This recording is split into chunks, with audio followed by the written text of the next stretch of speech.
Célia, vous avez le chic. Voilà. Vous avez le chic pour trouver toujours des histoires formidables. Des très très belles histoires. Et alors aujourd'hui, c'est un peu une de mes préférées, je dois le dire. Ah, Ouais, je le dis. oui. Et donc c'est avec vous justement Bruno de Franlieu, bonjour. Bonjour. Vous êtes donc justement bénévole au sein d'une association qui lutte contre l'isolement de nos aînés, c'est Paris en compagnie. Et alors votre histoire, elle est quand même assez surprenante, puisqu'a priori rien ne vous prédestinait à travailler pour cette association. Quel a été votre parcours? Comment vous en êtes arrivé à travailler en tant que bénévole? Écoutez, j'ai travaillé pendant 7 ans dans une grosse société française dans le domaine de l'armement. Donc j'ai voyagé beaucoup pour cette société en Asie du Sud-Est. J'étais commercial pour cette grande société française. Vous Et puis vendiez quoi, des missiles? je vendais des sous-marins Des et sous-marins. et des bateaux militaires. Ça se vend bien? C'est un petit peu difficile à vendre. D'accord, ok. Mais ça se vend, oui. Ça se Et vend. puis vous êtes passé de méchant à gentil. Eh ben, C'est un peu ça le c'est pas votre moi parcours. c'est pas moi qui l'ai dit, mais c'est un petit peu ça. Et j'ai quitté mon boulot en 2019 et j'ai fait pas mal de voyages, notamment qui m'ont mené aux États-Unis. Et je suis rentré en France en fait début février, au moment de l'épidémie qui est arrivée un petit peu partout. Et là, je me suis retrouvé en fait confiné tout seul à la maison, sans femme, sans enfant, sans travail. Et j'ai été malade du Covid à ce moment-là. Donc pendant 3 semaines, le temps a été un petit peu long et j'ai trouvé des façons de m'occuper. Et la première que j'ai trouvée, c'est une association qui s'appelle Paris en compagnie, donc qui permet de garder le contact avec les personnes isolées qui sont à Paris. Et en parallèle de ça, je me suis inscrit, on voit des photos, voilà, je me suis inscrit aussi à l'hôpital pour être bénévole pendant la période du confinement à l'hôpital Bicêtre pour aider les soignants qui s'occupaient des unités Et on Covid. va en parler dans quelques minutes justement. Mais alors déjà, Paris en compagnie, comment ça s'est passé pour vous? Alors, Paris en compagnie, donc je me suis inscrit pendant le confinement et en fait, c'est une association qui existe depuis 2019 Oui. et qui permet de garder le contact avec les anciens. Donc, l'association en fait permet des balades ou des promenades de loisirs, des promenades médicales ou des promenades administratives. Sauf que pendant le confinement, évidemment, on n'était pas autorisé de rencontrer nos personnes âgées, nos anciens.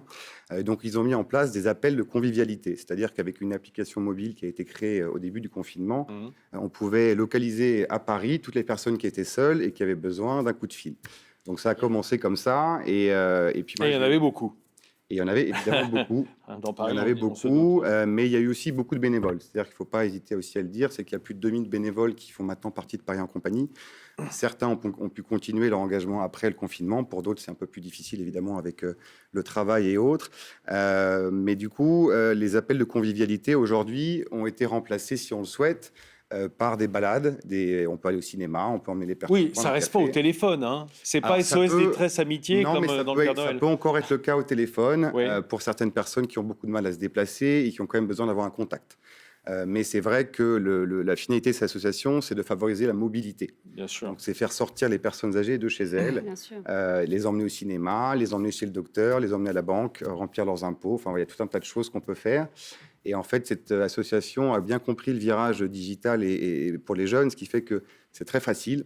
C'est très flexible, il suffit de s'inscrire, de choisir les personnes avec lesquelles on veut être en contact Bien et sûr. où il n'y a pas d'engagement et vous pouvez faire ça vraiment quand vous avez le temps, le week-end, en semaine, le soir.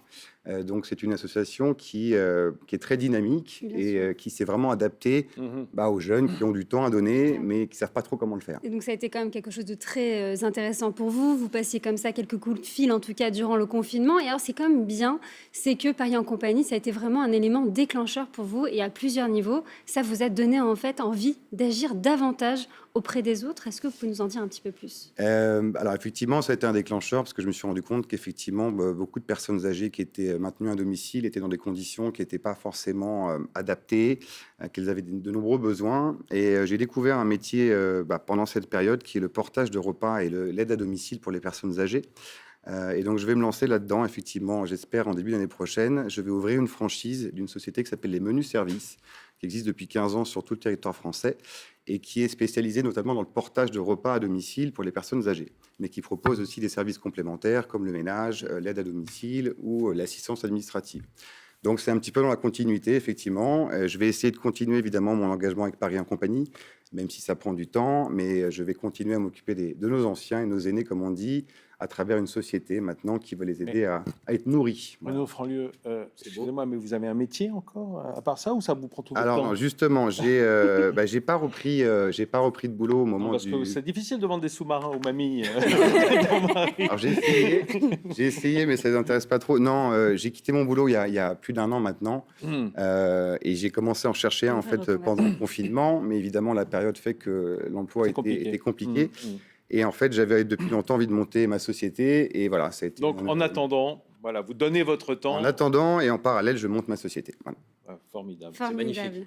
Bah, merci beaucoup, en tout cas, Bruno, d'être venu sur notre plateau. Si vous aussi, vous souhaitez être bénévole, si vous souhaitez faire appel à Paris en compagnie, n'hésitez pas à les contacter au 01 85 74 75 76. Le numéro est plutôt assez simple à retenir.